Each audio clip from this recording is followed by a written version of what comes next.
ایک دوست نے اپنے ایک دوسرے دوست سے قرض لیا اور قرض لینے کے بعد جو ٹائم تھا وہ پورا ہو گیا. اب پیسے اس نے نہیں لوٹائے. بڑی کوشش کی اس نے کہ بھائی میری رقم واپس دے دیں, اس نے نہیں دیا. اب وہ یہ کیس لے کر عدالت میں چلا گیا اور جج صاحب سے جا کر اس نے کہا کہ اس نے میرے پیسے دینے اور یہ میری رقم نہیں لوٹا رہا. تو جج صاحب نے کہا کہ تمہارے پاس 30 دن ہیں, ودن 30 days تم نے اس کے پیسے واپس لوٹانے ہیں, ورنہ پھر تمہارے خلاف فیصلہ ہو جائے گا. تو وہ شخص گھر گیا. اب اس نے کیا کیا, اس نے صبح سے لے کر شام تک درود پاک پڑھنا شروع کر دیے. 1 دن 2 دن 3 دن 27 دن ہو گئے. وہ درود پڑھتا رہا اور انتظار کرتا رہا. پیسے تو تھے نہیں, 30ویں دن عدالت میں پیش ہونا تھا. 27 دن گزر گئے, 28ویں رات آ گئی. خواب میں اس کو کسی نے آواز دی کہ گھبراؤ نہیں, تمہارا قرض ادا ہو جائے گا. اگلے دن پھر درود پاک پڑھتا رہا. اب نبی پاک کی خواب میں زیارت ہوئی. آقا علیہ الصلوۃ والسلام تشریف لائے, فرمایا گھبراؤ نہیں, تمہارا قرض ادا ہو جائے گا. تم علی بن عیسیٰ وزیر کے پاس جاؤ اور اس سے کہو وہ تمہارا قرض ادا کر دے گا. اب جب صبح اٹھا تو بہت خوش کہ نبی پاک کی زیارت مجھے ہو گئی. لیکن پھر خیال آیا کہ میں اگر وزیر صاحب کے پاس گیا اور انہوں نے مجھ سے کوئی ایویڈنس مانگ لیا, کوئی پروف مانگا, کہ میں کیسے مان لوں تمہیں نبی پاک نے بھیجا ہے, تو اس بات پر تو میرے پاس کوئی دلیل نہیں ہے. اب 30ویں رات آ گئی, آخری رات ہے, صبح عدالت میں جانا ہے. درود پاک پڑھتے پڑھتے سو گیا. سرور کائنات علیہ الصلوۃ والسلام نے خواب میں پھر کرم فرمایا. فرمایا علی بن عیسیٰ وزیر کے پاس جاؤ, وہ تمہارا قرض ادا کر دے گا.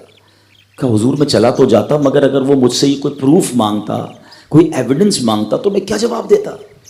پیارے آقا علیہ الصلوۃ والسلام نے فرمایا کہ ایسا کرو, اسے یہ کہنا کہ آپ کا ایک راز ہے جو آپ جانتے ہیں اور رب جانتا ہے, اور وہ راز یہ ہے کہ آپ روزانہ فجر کے بعد 5000 بار درود پاک پڑھتے ہیں, اور جب تک درود پاک مکمل نہیں ہوتے آپ کسی سے بات نہیں کرتے.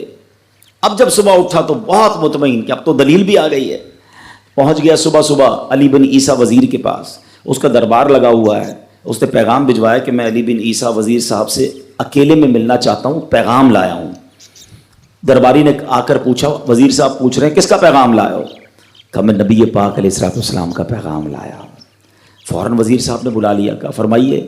کہ مجھے میرے آقا علیہ الصلوۃ والسلام نے کہا ہے کہ آپ میرا قرض ادا کر دیں. میں 3000 دینار کا مقروض ہوں. Today is the last day in the court. آج مجھے کورٹ میں پیش ہونا ہے. اگر آج میں نے اپنا قرض ادا نہ کیا تو مجھے جو ہے وہ سزا ہو سکتی ہے. علی بن عیسیٰ کہتا ہے میں بالکل آپ کا قرض تو ادا کر سکتا ہوں, مگر مجھے کیسے پتہ چلے, کوئی دلیل ہے, کوئی پروف ہے کہ آپ کو نبی پاک علیہ الصلوۃ والسلام نے بھیجا ہے؟ کہتا ہے ہاں, خالی ہاتھ نہیں آیا, آقا نے دلیل بھی عطا فرمائی ہے. اچھا بتائیے کیا دلیل ہے؟ کا دلیل یہ ہے کہ آپ کا ایک راز ہے جو صرف آپ جانتے ہیں اور آپ کا رب جانتا ہے. 5000 ٹائمز ڈیلی آپ درود پاک پڑھتے ہیں فجر کے بعد, اور جب تک یہ درود پورے نہیں ہوتے آپ کسی سے بات نہیں کرتے. آپ ذرا پہلے تھوڑی دیر کے لیے امیجن کریں کہ جو وزیر 5000 بار روز درود پڑھتا ہوگا وہ عاشق رسول کیسا ہوگا. اس کی تو لاٹری نکل آئی نا, وہ تو خوشی سے جھوم اٹھا, کہتا مرحبا یا رسول اللہ, میرے درود پاک قبول ہو گئے, بہت خوش. اب ابھی بیٹھے ہیں آپ کمرے میں, گیا واپس آیا اور 3000 نہیں 9000 دینار لے کر آیا. کہتے 3000 تو نبی پاک کا حکم, مرحبا یا رسول اللہ, 3000 اور لیجئے, آپ نے اتنی اچھی خبر مجھے سنائی, اتنا پیارا خواب سنایا, آپ کے قدم میرے گھر تک آئے, اور 3000 مزید لے جائیے, اس سے اپنے بچوں کے لیے کوئی کاروبار شروع کیجئے, اور ایک وعدہ بھی کیجئے, زندگی میں آئندہ جب بھی آپ کو کوئی ضرورت پڑے گی نا, آپ میرے پاس آئیں گے, میں آپ کا بھائی ہوں. اب یہ دیوانہ بڑا خوش ہو کر عدالت پہنچا. اچھا everybody expecting over there, سب یہ سوچ رہے تھے کہ یہ اس نے آج گرفتار ہی ہونا ہے, کیونکہ تھا ہی کچھ نہیں اس کے پاس, پہلے ہی کہہ دیا تھا کہ میں کولیپس ہو گیا ہوں. اب عدالت میں جاتے ہی اس نے 3000 دینار جج صاحب کو دے دیے کہ صاحب اس کا میرا قرضہ ادا کر دیں, میں جو ہے وہ اپنے قرضے سے بری ہونا چاہتا ہوں. جج صاحب ہوتے ہیں, انہوں نے کہا قرضہ تو ادا کر دیں گے, پہلے بتاؤ پیسے لائے کدھر سے ہو؟ تم تو کہتے تھے پیسے نہیں تھے تمہارے پاس, اتنی بڑی رقم کیسے انتظام کی؟ اب بھری عدالت میں گویا اس نے زبان حال سے یہ کہا کہ اتنا دیا سرکار نے مجھ کو, اتنی میری اوقات نہیں، یہ تو کرم ہے ان کا، ورنہ مجھ میں تو ایسی بات نہیں۔ اب اس نے بڑی عدالت میں پورا واقعہ سنایا کہ میں نے تو کچھ نہیں کیا، آقا خواب میں تشریف لائے، میں وزیر صاحب کے پاس گیا، انہوں نے یہ پیسے دیے۔ سنو اس زمانے کے جج بھی کیسے ہوتے تھے، وہ جج دوران عدالت اپنے کرسی سے اٹھ کر کمرے میں چلا گیا، تھوڑی دیر بعد جج صاحب واپس آئے اور 3000 دینار اس کے ہاتھ میں دیتے ہیں۔ کیا سارا ثواب علی بن عیسیٰ لے جائے گا؟ میں بھی تو آقا کا امتی ہوں، تمہارا قرضہ میں ادا کرتا ہوں۔ اچھا، اب جس نے کیس کیا تھا، سبحان اللہ، کیا ماحول تھا، کیا انداز تھا، کیا دل تھے، وہ بھی تو دیکھ رہا ہے، کہتا ہے میں بھی تو آقا کا امتی ہوں، رکے ذرا، کاغذ قلم دیجئے، بندے کو میں قرضہ ہی معاف کر دیتا ہوں۔ اچھا، قرضہ ہو گیا معاف۔ اب جو 3000 جج صاحب نے دیے تھے، وہ بندہ کہتا ہے جج صاحب ہوں واپس لے لو، میرا تو قرضہ ہی ادا ہو گیا۔ تو جج صاحب کہتے ہیں جو پیسے آقا کے نام پر نکال دیے میں نے واپس نہیں لینے، یہ سارے تم ہی لے جاؤ۔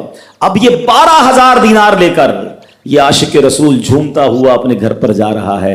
اے میرے پیارے اسلامی بھائیوں، ایک رات پہلے ایک سنگل پینی اس کے پاس نہیں ہے، اور اگلے دن 12000 دینار ہیں۔ درود پاک وہ وظیفہ ہے جو دل سے پڑھا جائے تو سبحان اللہ یہ مصیبتوں کو ٹالنے والا وظیفہ ہے، یہ پریشانیوں کو دور کرنے والا وظیفہ ہے۔ اور یہ میں نہیں کہہ رہا، خود سرور کائنات علیہ الصلوۃ والسلام کی حدیث ہے جس کا مضمون ہے کہ جو پریشانیوں میں ہو، جو مصیبتوں میں ہو، اس کو چاہیے کہ مجھ پر درود پڑھے، کہ درود پریشانیوں کو لے جاتا ہے، مصیبتوں کو لے جاتا ہے۔ ایک شاعر نے کیا خوب لکھا ہے، اور واقعی حق لکھا ہے، ہر درد کی دوا ہے صلی علی محمد، ہر درد کی دوا ہے صلی علی محمد، تعویذ ہر بلا ہے صلی علی محمد۔